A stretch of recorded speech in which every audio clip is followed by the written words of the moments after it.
Well, good morning, church family. It's so good to be together today. It's a beautiful morning, and we get to enjoy it. We've survived the fair, and we're all here, so that's good. Welcome all of those who are visiting with us today. We're glad that you're here. As we prepare our hearts for worship this morning, let's go to the Lord in prayer. Heavenly Father, we give you thanks for a beautiful morning. We give you thanks for the truth of your word that reminds us that your mercy is new today, and that your grace is enough for us. In the midst of all of our trials and all of our circumstances, you are still God. You are still on the throne, and you are sovereign over all. Heavenly Father, as we feast on your word this morning, as we worship you, remind us that nothing compares to you. It doesn't matter how far and how wide we search or how deep we dig. We will never plumb the depths of your love for us. And we will never find anything that is worth more or that would last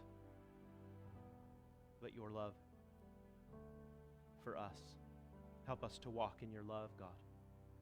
Help us to be changed by your grace into the image of your Son.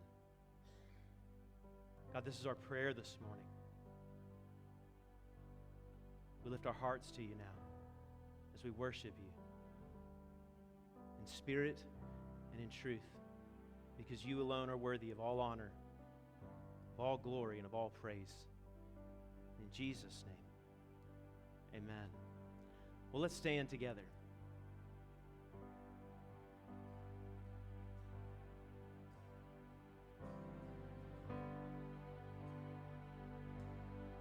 I searched the world, but it couldn't fill me. Man's empty praise and treasures that fade are never enough. You came along and put me back together, and every desire is now satisfied here in your love. Oh, there's nothing better than you. There's nothing better than you, Lord. There's nothing is better than you.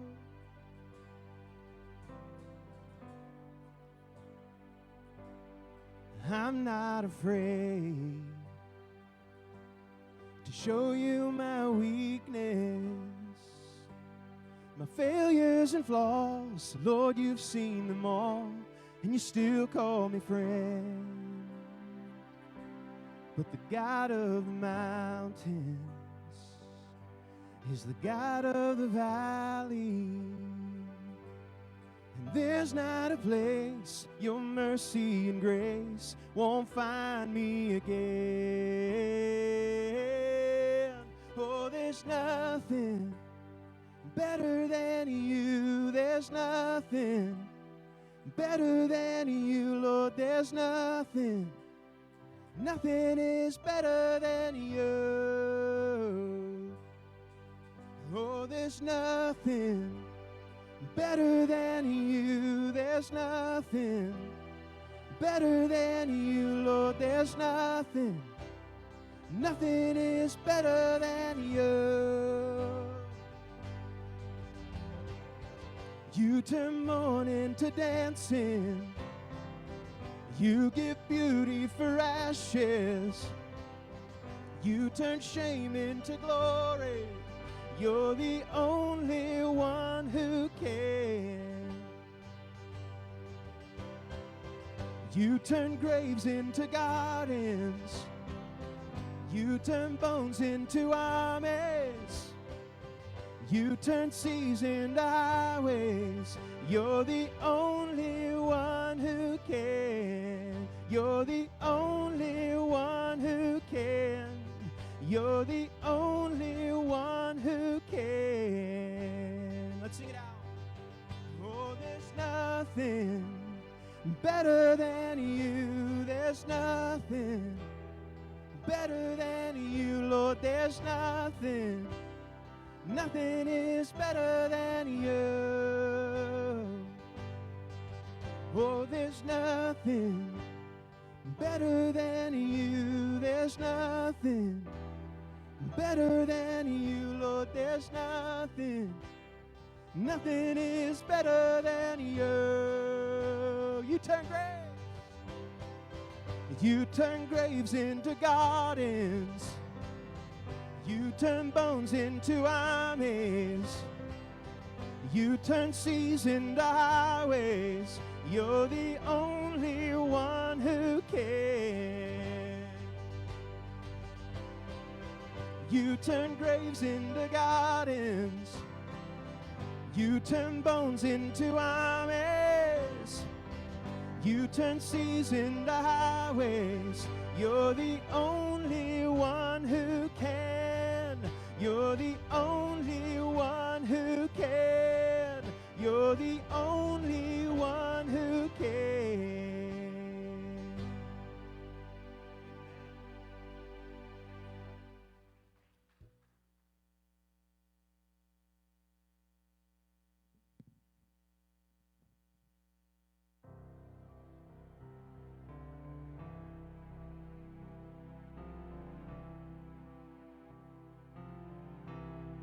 Sing together. When I survey the wondrous cross on which the Prince of Glory died, my richest gain I count but loss, and pour contempt on all my pride. See from his head, his hands, his feet, sorrow and love flowed mingled down. Did e'er such love and sorrow meet? Hawthorns compose so rich a crown. Oh, the wonderful cross. Oh, the wonderful cross bids me come and die and find that I may truly live. Oh, the wonderful cross. Oh, the wonderful cross. All who gather here by grace draw near and bless your name. Were the whole realm of nature mine, that were an offering far too small. Love so amazing, so divine, demands my soul, my life, my all. Oh, the wonderful cross. Oh, the wonderful cross bids me come and die and find that I may truly live. Oh, the wonderful cross. Oh, the wonderful cross. All who gather here by grace draw near and bless your name. Oh, the wonderful cross. Oh, the wonderful cross bids me come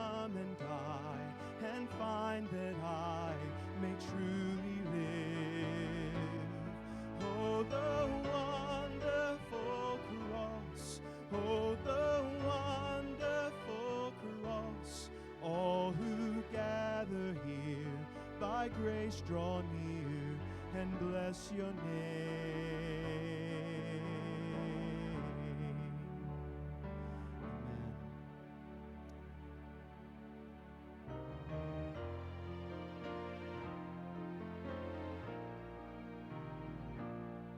On a hill far away stood an old rugged cross, the emblem of suffering and shame. And I love that old cross where the dearest and best for a world of lost sinners was slain. So I'll cherish the old rugged cross till my trophies at last I lay down. I will cling to the old rugged cross and exchange it someday for a crown. Oh, the old rugged cross, so despised by the world, has a wondrous attraction for me. For 'twas on that old cross Jesus suffered and died to bear it to dark Calvary. So I'll cherish the old rugged cross till my trophies at last I lay down. I will cling to the old rugged cross and exchange it someday for a crown. In the old rugged cross, stained with blood so divine, a wondrous beauty I see. For 'twas on that old cross Jesus suffered and died to pardon and sanctify me. So I'll cherish the old rugged cross till my trophies at last I lay down. I will cling to the old rugged cross and exchange it someday for a crown. To the old rugged cross I will ever be true, its shame and reproach gladly bear. Then he'll call me someday to my home far away, where his glory forever I'll share. So I'll cherish the old rugged cross till my trophies at last I lay down. And I will cling to the old rugged cross and exchange it someday for a crown. So I'll cherish the old rugged cross till my trophies at last I lay down. I will cling to the old rugged cross and exchange it someday for a crown. I will cling to the old rugged cross and exchange it someday for a crown.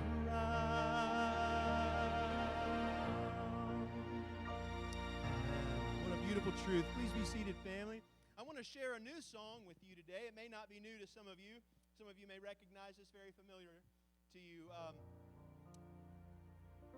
I heard it for the first time a few weeks back at a Gaithers concert. I just fell in love with it. And it just follows so beautifully the theme of today's message and worship. So I hope that you enjoy it. I'm going to sing the chorus for you so that when it comes around again, we can all sing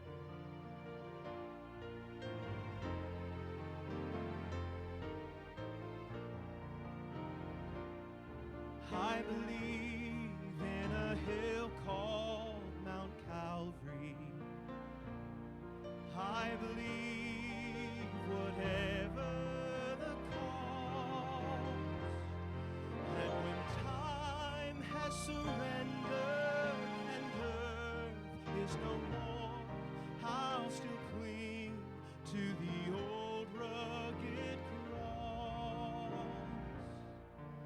There are things as we travel this earth's shifting sands that transcend all the reason of man. But the things that matter the most in this world, they can never be held in our hand. Let's sing together. I believe in a hill called Mount Calvary. I believe whatever the cost, and when time has surrendered and earth is no more, I'll still cling to the old rugged cross. I believe that the Christ who was slain on the cross has the power to change lives today. For he changed me completely, a new life is mine, and that's why by the cross I will stand. I believe in a hill called Mount Calvary. I believe whatever the cost, and when time has surrendered and earth is no more, I'll still cling to the old rugged cross. I believe that this life with its great mysteries surely someday will come to an end. That faith will conquer the darkness and death, and will lead me at last to my friend. I believe in a hill called Mount Calvary.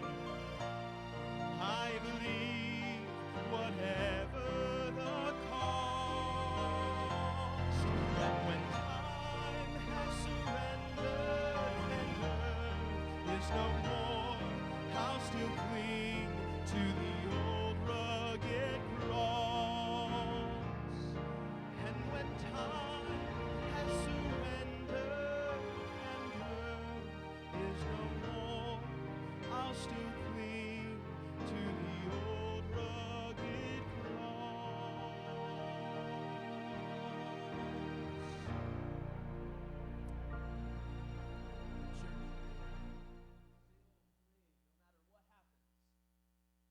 To that rugged cross of Christ.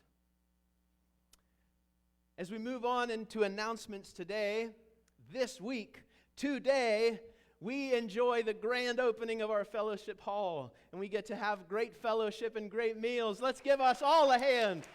So many hours and so much work, blood, sweat, and tears, I assure you, were involved in the finishing of that basement. So it's going to be a great joy. We can't wait to get down there together and enjoy such a wonderful fellowship. If you were unaware that there was a fellowship meal today, please stay. There's plenty of food, plenty to go around, and plenty of space to sit together and enjoy this wonderful blessing that we have. This is just the first of many opportunities we will have together downstairs. So please join us. Women, I was unclear last week, and I apologize. This week, this Tuesday, you will get to enjoy this basement at 9 a.m. and come for a devotional, soul care, and prayer together to encourage one another in the Word and in our faith of the Lord Jesus. Wednesday night fellowship resumes. We are to the final episode of the Chosen series this week of season 2. It's been a wonderful journey to watch and to grow together as we see these beautiful lessons that they have displayed for us that we can glean from. So even if you haven't seen any of them and you come, just enjoy the fellowship and watch the show with us, and we have great time to discuss afterward. The special charge conference that I announced last week is happening next week at 3 o'clock. So please come back. It's an important thing for all of us who are members. This is a voting opportunity. And the two things that we have to vote on are moving to a single board and also to vote in the elected leaders. So please come back at 3 p.m. where our district superintendent, David Gilmore, will brief us on what's going on and will adjudicate the proceedings. So please come. Speaking of members, we have a new family who is transferring their membership. Brian and Sarah, will you guys stand up for us so that we know who you are? They have transferred their membership, and they are now joining our body. So welcome, you guys, and we're so glad. Kendall, you are also most welcome, my friend. Good job. Thanks for coming. All right. Our tithes and our offerings continue to come in with great generosity, and so we appreciate that. It moves us forward in our mission, and it keeps our lights on, and it keeps all of our stuff going. So we give you thanks for your giving, and remember that you are giving to the Lord. And so as you give, please give generously, remembering that you can never outgive God. He loves a cheerful and generous heart, so please remember that in your giving. If you want to give online, if you want to be on the cutting edge of giving, you can text your gift just by simply texting GIVE to 660-628-3001. It's safe and secure, and you can set that up on a recurring gift if you'd like, but all you have to do is text GIVE, and then it'll set you up with a few short texts, and you will be in and ready to go. A few of us are using that, and it is very convenient. You don't have to worry about remembering your wallet or remembering a check. Our prayer requests today continue to come in, and so I want to share those with you today, and we'll be ready for more. So we're going to be continuing to pray for Christy Shear and their family. Their father is being moved from the hospital into a nursing home. And so he seems to be doing better, but he's still dealing with a lot of health issues that are making his quality of life not so great. So we'll continue to keep them in our prayers. We received a prayer request for a baby this week. His name is James Henry, and he was diagnosed with a neuroblastoma, and his parents are simply asking for a miracle. From what I understand, that is a type of malignant cancer, and so this baby is suffering for that. And so we're just asking the Lord for His mercy on his parents and on his life, and we're asking the Lord for a miracle.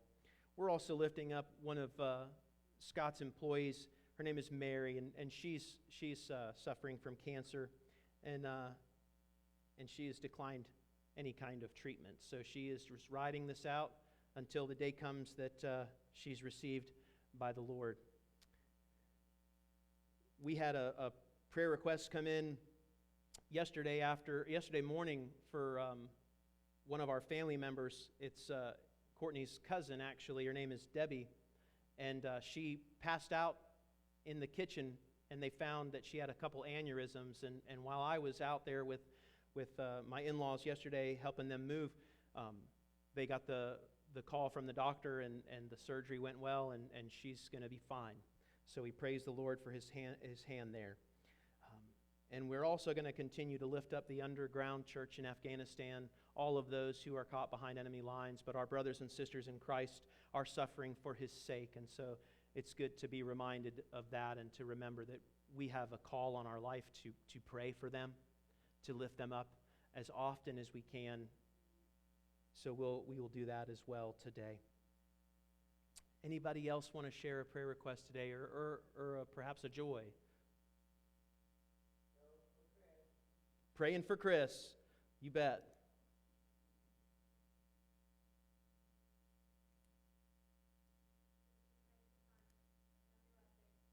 Okay. That's right. We're going to keep on praying for Simon. We've been praying for him, and there's no new updates, so thanks for reminding me to keep that on the list. Anybody else? Okay, well then let's go to the Lord in prayer. Father God, we come to you now asking of you, God, in your mercy to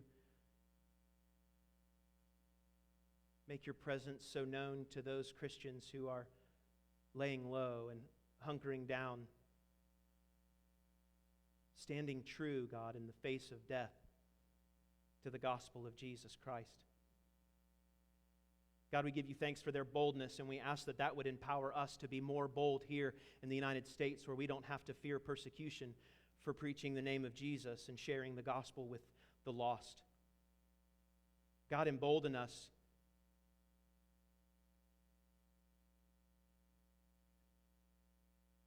God, the saints in Haiti have been praying for rain, I'm reminded now. So we ask that you send your rain, Lord. Continue the ministry work that you have through your people there in that city, in that country, Lord.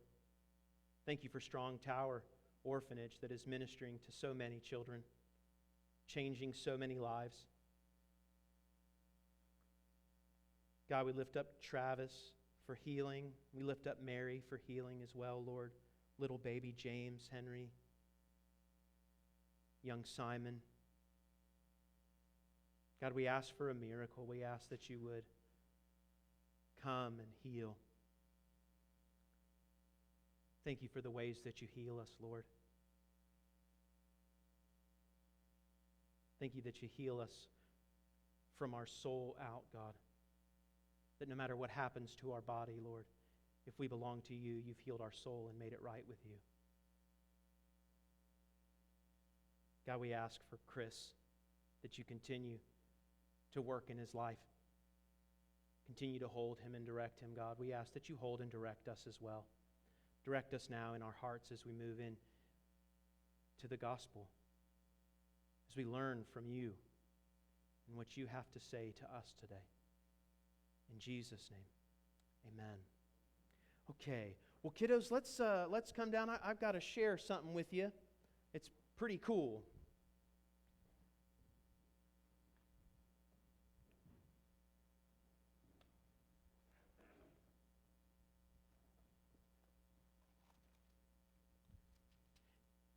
Do you guys remember a couple weeks ago, I told you that the Bible is like a love letter from God?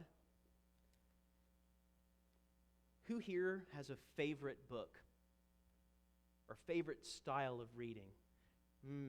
It's a lost art, isn't it? Not many kids today read.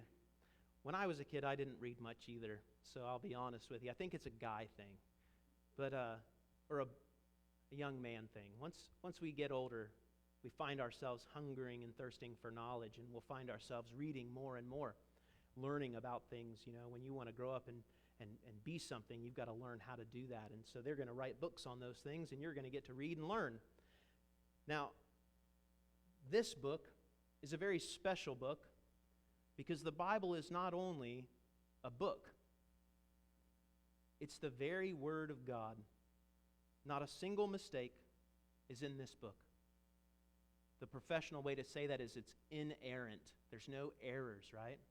And what it does for us, okay, beyond being a list of what to do and what not to do, there's a whole bunch of stories in here that are actually exciting to read. Who thinks it would be awesome to read about a guy who killed thousands of men with a donkey's jawbone? Thousands just whooping them. That'd be cool to read about, right? He was crazy strong. And he was stronger than anybody in the world because he had long hair, right? His name was Samson, right? Or what about a kid your age who killed a giant with a sling and a stone? That's in here. What about a man who was so much more than a mere mortal, who touched people and everything that was sick left? Blind men could see, deaf people could hear just because Jesus touched them. Demons left people's bodies because he told them to. Just a single word. This book also contains thousands of promises for us. And I want to share a list of promises with you guys and you gal. What God promises us if we listen to him, okay? This is what Psalm 1 says. Blessed is the man or child who walks not in the counsel of the ungodly, okay? Not sitting with the seat of the scornful or standing in the path of sinners. The Bible's telling us here that we don't need to take advice from people who don't know the Lord. We don't need to hang out with people who don't love him and do the opposite of what he says, okay? And we don't need to hang out with people who shout mean things or talk bad about others. You guys ever experienced that before? Hanging out with people who talk trash about other people? How does that make you feel? Yeah, especially if you're the object of it, right? If someone's talking bad about you, that's not cool. That's not cool. And so the Lord is telling us right here, don't be like that. Don't be like that, and don't hang out with people who are like that. It's very important. It's very important. The second verse, and I'll leave you with this. But his delight, okay, what makes us excited and happy and joyful is the law of the Lord. It's what God says to do. That should be our delight. Not what we want to do, but what God would have us do. And what does God want us to do? He wants us to love him with all of our heart, all of our mind, all of our soul, and all of our strength. And to love our neighbor like ourselves. Okay? Those are two real easy commands for us to remember, okay? Love God and love others, okay? Proverbs will tell you that bad company corrupts good morals. If you have good morals and you hang out with people who have bad morals, what's going to happen? What do you think is going to happen, Kendall? You're going to end up having bad morals, won't you? It's sticky and it gets on you. And Jesus is saying you need to avoid those kind of situations. Okay? Let's ask the Lord to help us to delight in his word, okay? We want to know it so that we can be safe. Jesus is promising safety here, okay? So let's ask that of the Lord. Lord Jesus, we just ask that you would instill in all of us a desire, a strong want to know what you say and what you teach us in your word. Thank you, Jesus, that you're patient with us.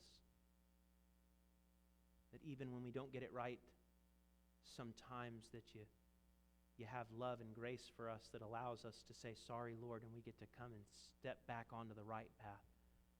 Lead us in that right path.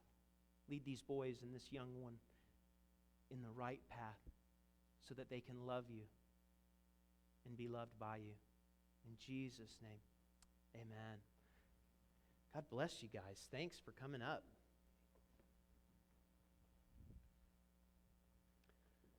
Okay.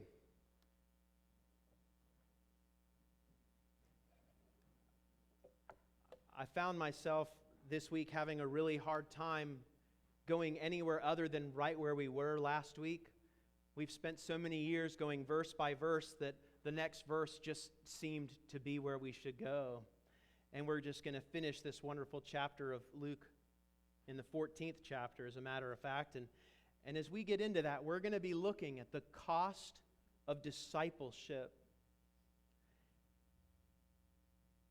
Quite a few years back, it was 2005, and I'm not a country music fan, so to speak, especially the stuff that's coming over the airwaves nowadays. I was at the pool just a few times and wondered, oh my gracious, what is this?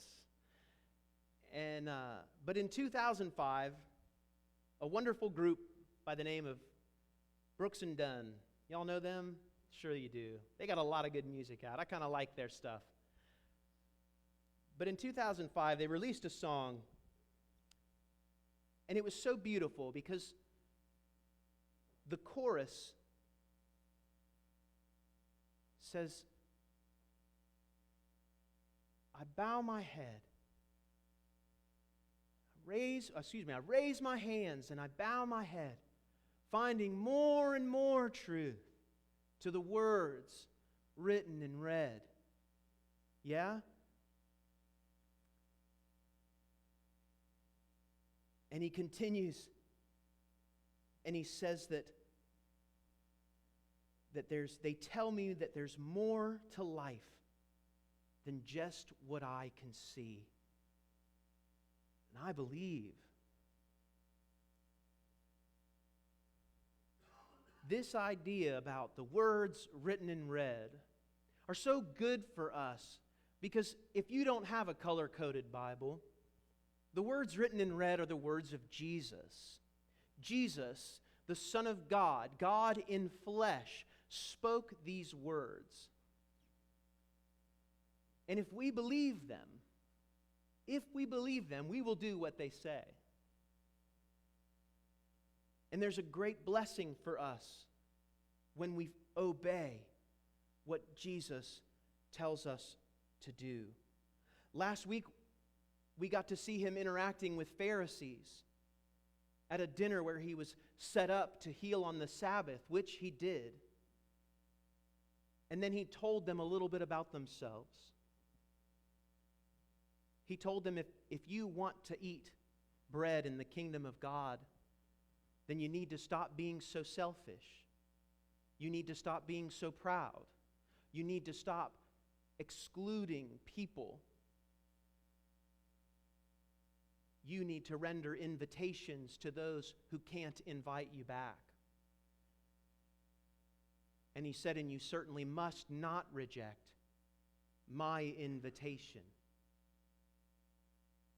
Now, in this next passage of Scripture, we're going to see that Jesus expounds and clarifies for us that it's more than a simple invitation. There's a requirement that comes from the disciple, not merely just a follower.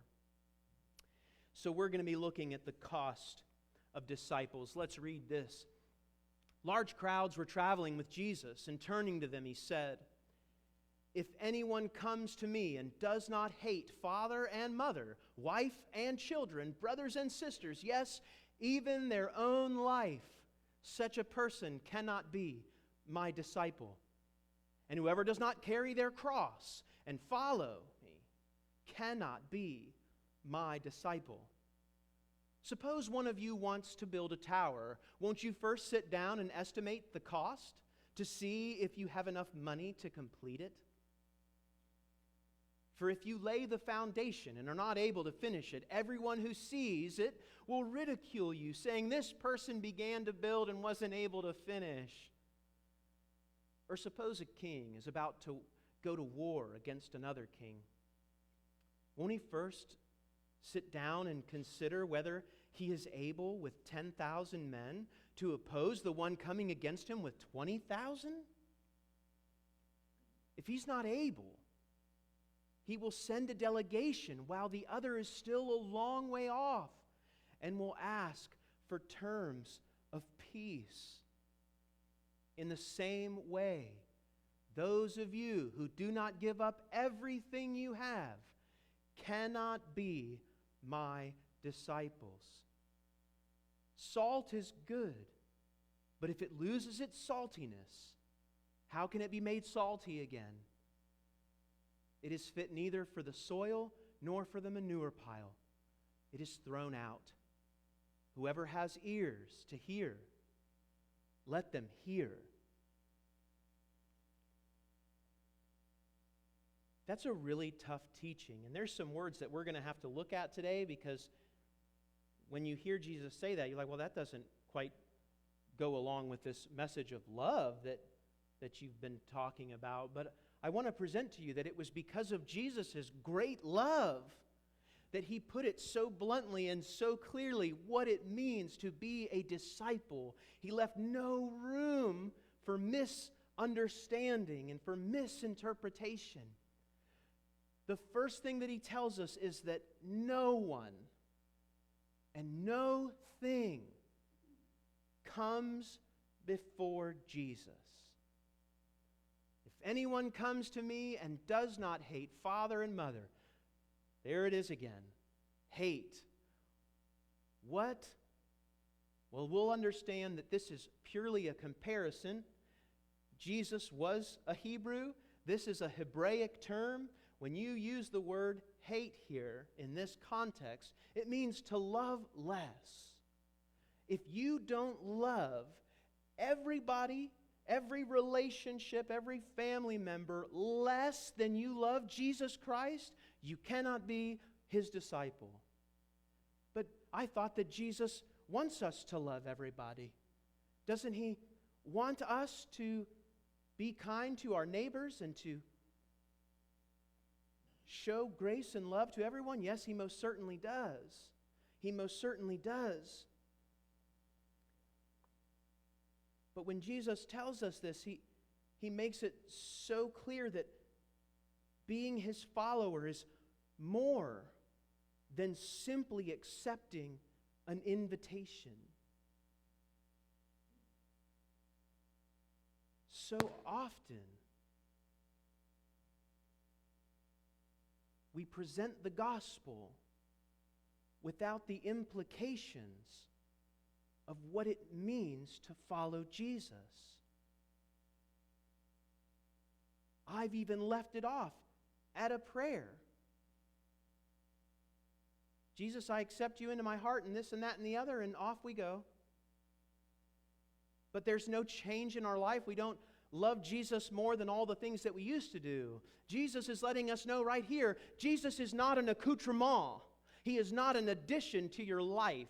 He is not something nice that you carry with you. He is your life. And that means that things in your life have to change. They don't stay the same, right? It's like we sang this morning. A new life is mine, right? A new life. Things are different. When we look at this audacious command, we have to realize one of two things. Either Jesus is crazy or he's God. Because only God can ask that of you. Only God can say, you got to love me more than you love anybody else. I have to be first. Or it's idolatry. Jesus would be a heretic. If he wasn't God, then he would be disobeying with his own mouth the first commandment that I just shared with the kids. Love the Lord your God with all your heart, with all your mind, with all your soul, and with all your strength. Family of God, there's nothing more threatening to the first fiddle than the second chair. Jesus will not be second chair. If Jesus is second chair in our life, we are not really a disciple. Jesus follows it up by saying, pick up your cross and follow me. This would have terrified people. It wasn't too long before this encounter that the Roman ruler that was in charge in 4 BC crushed the Jewish rebellion and crucified 2,000 Jews all over the roadside. Jews were well aware of what crucifixion meant. It's a one-way trip. There's no coming back. And the worst part about it, you walked yourself to your own death, and you carried the instrument of your death on your back to that place. Jesus is telling us that if we are going to follow him, we have to die. All of our thoughts, all of our presuppositions to what it means to follow Jesus have to die. He tells us so clearly in no uncertain terms, I've got to be first, and you've got to be willing to die. And not only willing to die, but willfully do so. Whoever does not carry their cross and follow me cannot be my disciple. Jesus didn't say a cross or the cross. He said their cross. And I want to share a really great quote by a theologian by the name of Norval Gildenhuse. He says, the general idea that these words of Jesus about bearing the cross refer to a passive submission to all kinds of affliction, like disappointments, pain, sickness, and grief that come upon a man's life or a woman's life, is totally wrong. Only a person who, for the sake of his service, surrenders all self-seeking and abandons all striving after his own interests can be his disciple. Jesus said, come after me. Isn't it wonderful that he would lead us? Jesus showed us. He was the first one to do it. Jesus carried his own cross. Jesus was on his way to Jerusalem. The masses were following him. Jesus was on his way to the cross. They thought he was on his way to build an empire. They had the wrong view. And so Jesus sets them straight. And he tells them, count the cost. This is expensive. What we just talked about is expensive. All of your relationships, all of them, come second to the lordship of Jesus Christ. If your relationships do not honor God, rethink your relationships. Sit down and count the cost. He says that when the king is about to wage war against another, won't he first sit down and consider whether he's able with 10,000 men to oppose the one coming with 20? Won't a king, a benevolent king who loves his people, sit down with counsel and really think about, can I handle an army with 20,000 people with my 10,000? Sure, they're strong, but we're outnumbered. We're outnumbered. What's going to happen? We're going to lose. We're going to lose, and there's going to be an occupation. We're going to be taken over, and thousands of my people are going to die. Wouldn't that king think about that and send out an envoy for peace and say, what do you want? What can we do to reach an agreement? Okay, you're probably going to take us over, but there doesn't have to be bloodshed here. Jesus is telling us the same thing. There doesn't have to be bloodshed here. I've already shed my blood. Don't oppose me. Look, in this analogy, Jesus is the king who's coming with a stronger force than we have. Jesus isn't coming meek and mild this coming time. He's coming with a sword. He's coming in judgment. So we got to sit down and ask ourselves, is it worth it? Is it worth it to refuse him? Is it worth it to stand against this holy God who came in human flesh and showed us exactly what it looks like to be a disciple? Is it worth it? Is what you have so precious that it's worth standing in defiance against a coming king who is a conquering king, who leaves no prisoners? Jesus is telling us to surrender. Look at that Brooks and Dunn, I almost said Dung, Dunn song. Said, I raise my hands. I raise my hands. I surrender, Jesus. And I bow my head in humility to your lordship. In the same way, those who do not give up everything you have cannot be my disciples. Look, the Greek term here means to say goodbye to. Just say goodbye to it all. Paul told us that all of the stuff that he had, all of his titles of Judaism, I'm a rabbi, I'm this, I'm that, and the other, I'm from the tribe of Benjamin. It's rubbish. It's worthless. All of the things that we've made here on earth are worthless. And they're keeping us. If we love them too much, they're keeping us from following Jesus. And remember that you can be a follower and not be a disciple. Jesus had plenty of followers, multitudes of them, in fact, we just read.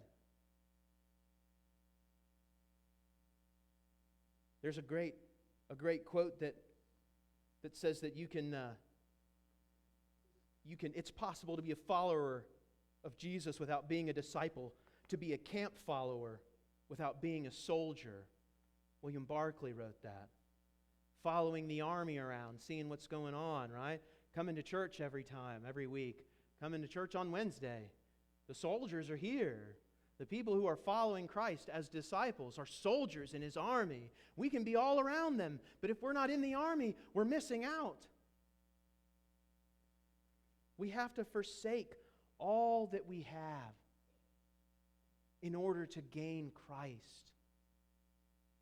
Jesus isn't going to rid us and leave us in poverty unless that's His will for us. If we have too much and we need to remove ourselves from those things, sell it all. Remember the rich young ruler? He was rich and he said, I follow all your commands. I know them all. Jesus said, that's great. Sell everything that you have and come follow me. The young man left sad because he was rich.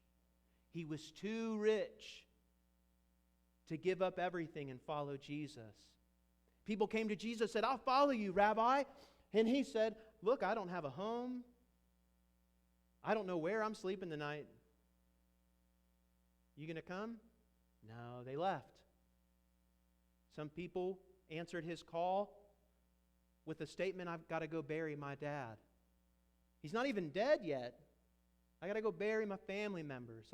I love my family too much, Jesus. When they're dead and gone, then I'll follow you. If there's a then in your heart right now to when you're going to follow Jesus, you're running out of time. Time is short. This has been laid on my heart so strongly in these past few months. We've got to get real with this thing called Christianity. It is not an addition. It is not a Sunday morning event.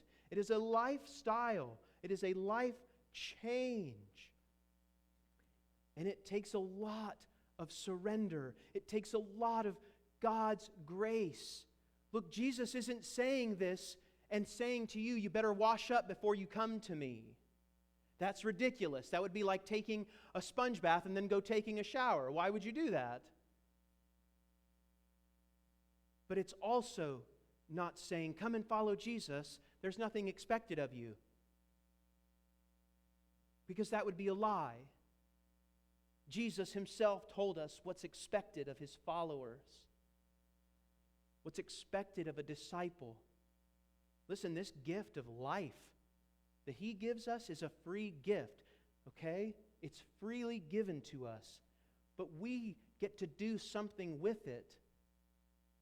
Jesus wants our cooperation.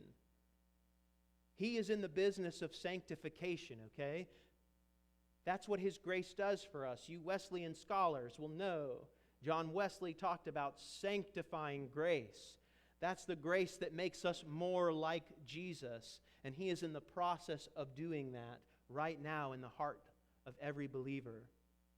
And it's really great to track It's really great to watch if you look back on your life and you watch Jesus making you more holy, making you more like Himself. Man, I don't cuss anymore like I used to. I don't dabble in things that I shouldn't anymore. I'm actually following His instruction in His Word now. We slip sometimes, and He doesn't write us off. But we've got to give Him everything. We don't get to just give Him a part of our heart. You can come into the foyer, Jesus, but you don't get to come into the living room. I didn't clean up yet. And please don't come into my bedroom and look in the closet. Now, Jesus wants to come into your bedroom, and He wants to look in the closet. And He wants to clean out your closet. And He's going to tell you each and everything that needs to leave. And you got to cooperate. Because if you don't cooperate, then you're going to continue missing out on the Lord Jesus. Because something else is more important. Nothing is more important. And it's in for the long haul, y'all. Jesus talked about faithfulness. He said salt is good, but if it loses its saltiness, how can it be made salty again? Now, I don't know about you guys, but that statement made zero sense at all. What are you talking about? Salt is always salty, and it's nasty if you have too much of it. But you see, these Hebrews would know good and well what he was talking about, because you can get salt from the Dead Sea. That was a huge source of their salt. But the salt from the Dead Sea was full of gypsum. And so if it wasn't treated correctly, the gypsum would overpower the minerals of salt, and it would lose its saltiness. It would be worthless, because you can't season something with salt that doesn't have any salt. It doesn't help. So Jesus is telling us we got to be salty. Don't allow something to contaminate you. Don't be assimilated into some other idol and lose your flavor. Jesus said that we're the salt of the earth.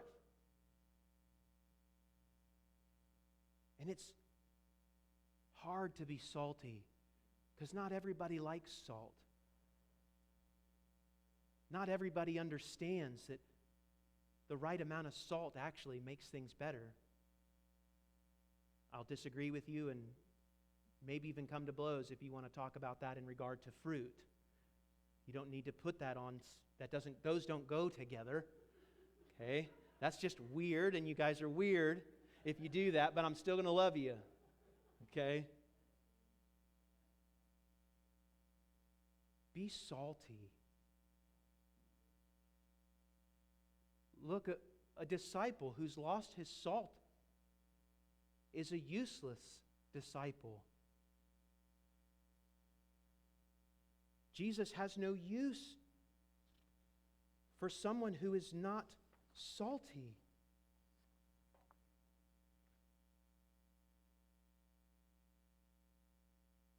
The only way that we are going to be useful as Jesus Christ's disciples is if our nature is the nature of Christ. We've got to cling to that old rugged cross, family of God. Because that old rugged cross reminds us each and every day that Jesus is calling us to so much more than being comfortable, so much more than having it our way. Suffering is to be expected. It's inconvenient at times. But Jesus is calling us to endure it. Endure it. Peter told us that if we endure it, the crown of life will be ours. Don't lose your saltiness. If you're not salty today, then it's time that you get salty. We need it. This world needs it. Look around and watch things dissipate into decay. 10-year-olds in Chicago are now being offered condoms. There is a sign that the salt of the earth is not very salty in Chicago. We have a standard to uphold, and it's Christ's standard. And some people will reject that standard, and we will mourn for them. But for those of us in the fellowship of Christ, let's encourage one another and build one another up so that we can get even saltier, so we won't come into a situation where we may be tempted to assimilate and lose our flavor. Stand true to the gospel. Make decisions for Christ today. Am I going to give up everything? Jesus, are you more important? Or am I more important?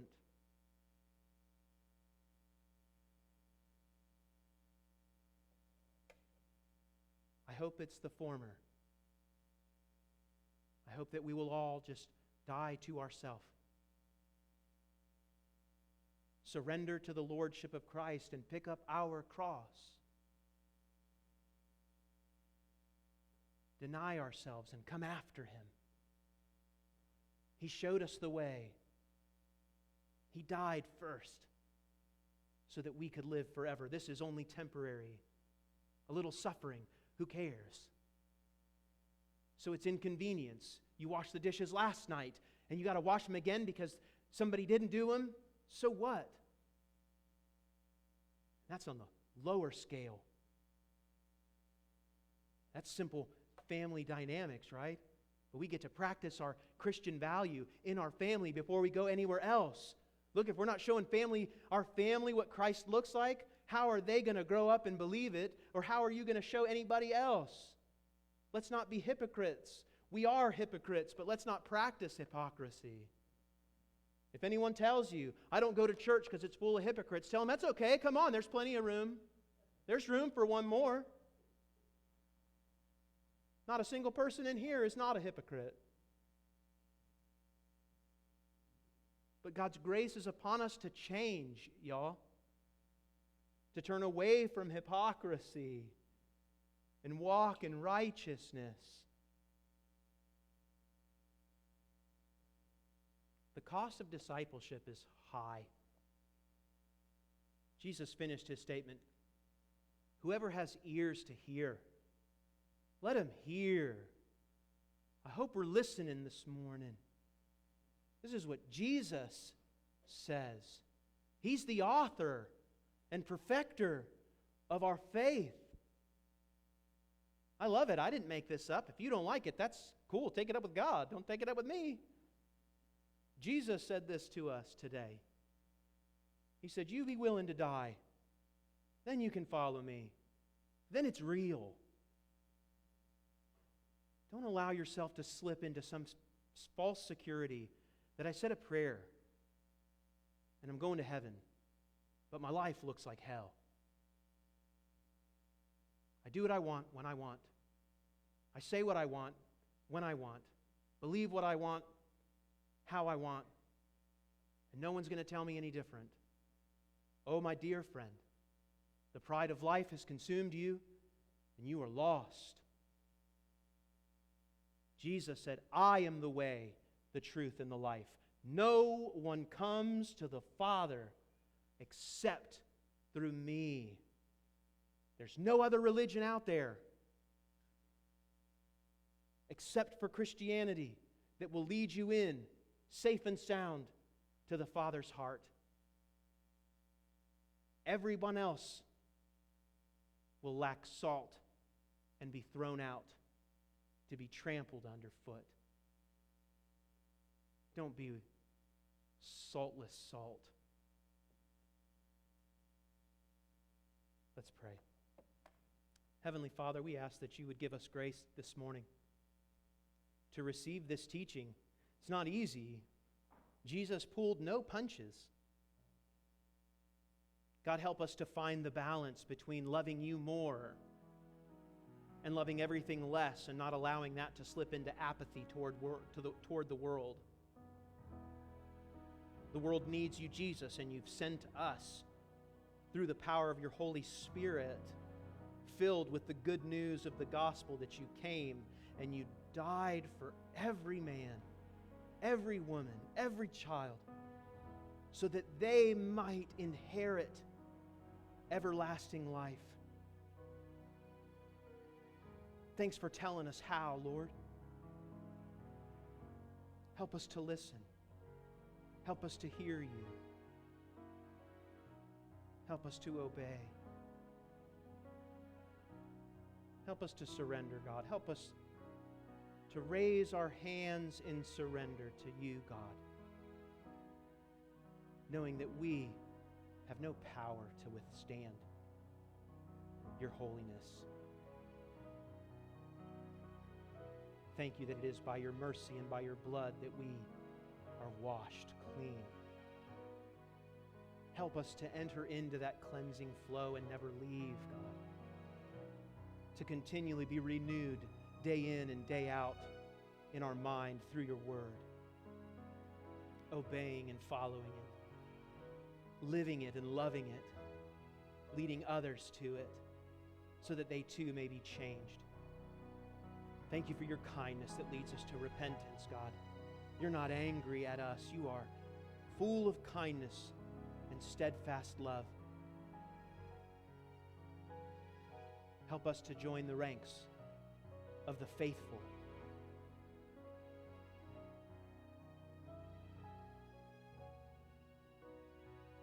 Lord Jesus, we need your grace to follow. Thank you that you offer it so freely and so abundantly. You shed it abroad in our hearts. Cover us with love. We thank you, Jesus, for your grace and your mercy this morning. Thank you that we don't have to do something before we come to you. Help us to just come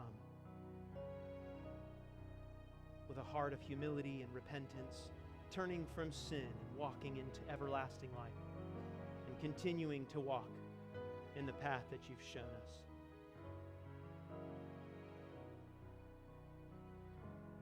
Lord Jesus, you taught your disciples, the ones who did this very thing, how to pray when they asked. And so, Jesus, we ask now, as we pray together, your prayer. Our Father, who art in heaven, hallowed be thy name. Thy kingdom come, thy will be done on earth as it is in heaven. Give us this day our daily bread, and forgive us our trespasses, as we forgive those who trespass against us. And lead us not into temptation, but deliver us from evil. For thine is the kingdom, and the power, and the glory forever. Amen. As we all go downstairs this morning, if you want to talk with me or if you want me to pray with you, we'll just go down into the children's wing and do that, because we want to get down there and I want to pray for everyone, and we're going to bless our space and we're going to eat, okay? I don't want anyone to have to sit around and wait for me to get down there. So let's stand as we go with this blessing, but please know I will be available for you downstairs if you'd like to speak to me today. May the Lord bless you. May keep you. May the Lord lift the light of his countenance upon you and give you his peace. May the Lord be gracious unto you. In the name of the Father and the Son and the Holy Spirit. Amen. Go in peace, beloved.